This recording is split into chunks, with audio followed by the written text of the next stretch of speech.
আপনাদের কারোর বলার ক্ষমতা নাই এই পতাকা এই সংগীত পরিবর্তন করার জন্য। জাতীয় সংগীত একটি মীমাংসিত বিষয়, জাতীয় পতাকা একটি মীমাংসিত বিষয়।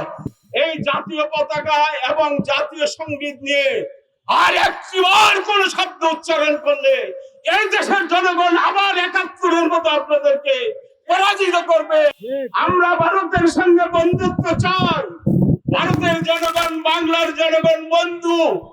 আমি হাসিনাকে এবং তার বন্ধু মোদীকে বলবো, মোদী একটি উগ্র সাম্প্রদায়িক শক্তি। এই সাম্প্রদায়িক শক্তি ভারতের জনগণের সঙ্গে আমাদের বন্ধুত্ব নষ্ট করতে চায়। আমরা ভারতের সঙ্গে বন্ধুত্ব চাই, ভারতের জনগণ বাংলার জনগণ বন্ধু। বাট আমরা সৎ প্রতিবেশী সুলভ আচরণ চাই। আমরা বন্ধুত্ব করব, সৎ প্রতিবেশী সুলভ আচরণও চাইবো। এ যদি আপনারা অন্যথা করেন, আমরা তো বললাম 18 আমাদের সদস্য সচিব বলেছে 18 কোটি মানুষের 36 কোটি হাত রয়েছে। আমরা তা দিয়ে ঐক্যবদ্ধভাবে আপনাদেরকে প্রতিহত করবো। বন্ধুগণ, আরেকটি কথা আমি বলবো, দেশের ভিতরে আর এক ষড়যন্ত্র শুরু হয়েছে। ষড়যন্ত্রের শেষ নাই। ইতিমধ্যে স্লোগান উঠেছে জাতীয় সংগীত পরিবর্তন করতে হবে। এটা কার কথা?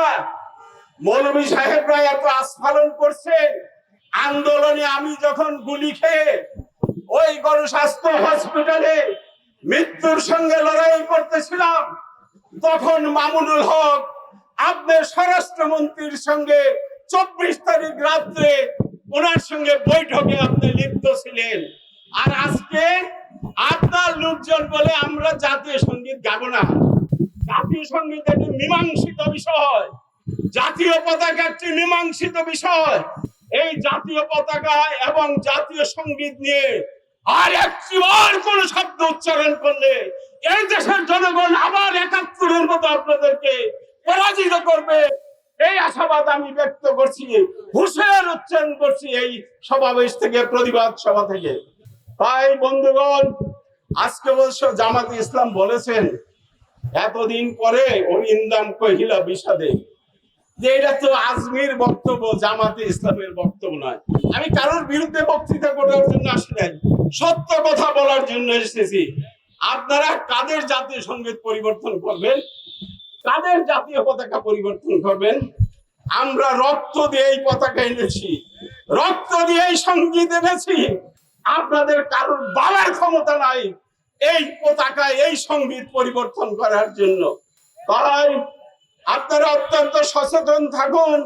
আমরা বর্তমান সরকারকে বলেছি আপনি সংস্কার করেন, সংস্কার করে যতদিন লাগে 2-3 বছরের মধ্যে সংস্কার করে একটি রোডম্যাপ দেন।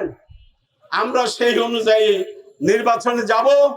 জনগণ আমাদেরকে পছন্দ করলে আমরা নির্বাচিত হব, ক্ষমতায় আসব, সংস্কার মোতাবেক আমরা দেশ পরিচালনা করব।